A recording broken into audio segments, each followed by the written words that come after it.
This video is about how technology can help businesses utilise teleworking to their advantage. The video shows how Restaurant and Catering Australia members, Garfish and Outback Steakhouse use technology to enable stakeholders to work remotely, as well as providing the environment for customers to telework at their premises.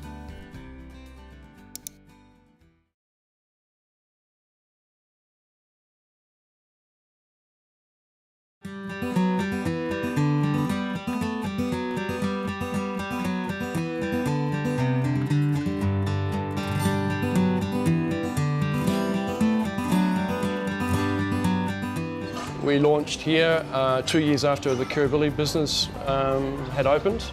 Crow's Nest has a large number of restaurants, over 150, between here and St Leonard's. It was probably 20 or more years ago when North Sydney Council introduced pavement dining. So that was the first. It's a kind of a village atmosphere, you know, strolling down through Willoughby Road. A good wide choice of restaurants to choose from. Here at Crow's Nest, we introduced cameras into our kitchen.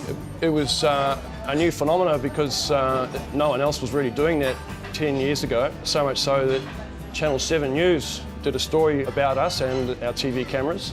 It's a novel addition to what we do here. We also developed our own software package called School of Fish. Every day the managers can put onto the plasma TV screens the fish that we're serving, where it was caught, the textures and the taste of the fish. We're trying to educate and inform our customers a bit more about the kind of fish that we're serving to them. With people having more and more tablets and devices and doing business more and more outside of the office, restaurants are becoming a good place for businessmen to meet and discuss business, and often they need to have the information at hand. So the hospitality hotspot that the association is promoting is something that we wish to get out more and more to our members. So yeah, it's happening. Mark would probably agree with this, but 20, 30 years ago it was a pain being a restaurant manager. You were chained to the restaurant, and they used to say you can't be in two places at once. But nowadays, with a bit of technology and so forth, you can certainly turn up the heat by remote control, as I call it. We use across the 7 restaurants, we use Skype teleconferencing. So we have a monthly chef meeting. We bring all the chefs into a central point, and those that can't make it, networking with Skype, and part of the meeting as such, where that wouldn't have happened sort of 5-10 years ago. No. You've got programs such as Asana, so it's a task-based management program I have on my iPad. Again, it's a free app. It's a kind of to-do list for each of my managers, and you'll keep that updated. So I can have repairs and maintenance on there, can have tasks that all my managers need to do, my chefs need to do, etc. So can you be at home, Mike, and at 6 o'clock, 7 o'clock, dial into one of your restaurants, if that's the correct terminology, and actually view orders as they're being placed to the kitchen? Yeah, it's benefits in real time and so forth. So as soon as a server places an order on a handheld device, and we have handheld order devices in the restaurants, as soon as they place that, the tickets are printing in the kitchen, and it's then uploaded onto the server, which I have access to, and pretty much in real time. There's a slight delay, but very, very slight. So you can effectively also see whether your wait staff are upselling? Yeah, correct. Or just taking a food order?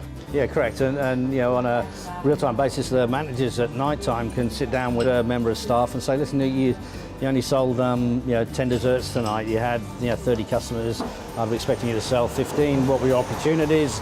And so forth. So yeah, exactly right. If you look here, I can drill down and I can see that Fred started work at 34 minutes past 4, and he's still on the clock and so forth, and he's done 32 hours so far this week. All right, so if the restaurant's not busy, you can see whether or not your managers are sending someone home after 2 or 3 hours work. And one of the other things we've got with technology is we've got CCTV cameras around each of the restaurants. I've got 8 cameras. You can have a look and you can see, here's Penrith coming up, and that's the bar at Penrith, and you can see not many people at the bar at the moment. So I can be kind of looking at that situation and saying, okay guys, let's drop down to 2 bartenders rather than 3 or whatever else. And why isn't that person cleaning? Absolutely, yeah. Okay. What are they doing there? Yeah. If I take a picture of Mark's curry and say, You know, chefs, what do you reckon? Should we put this on our menu? Well, we'll have to have a look.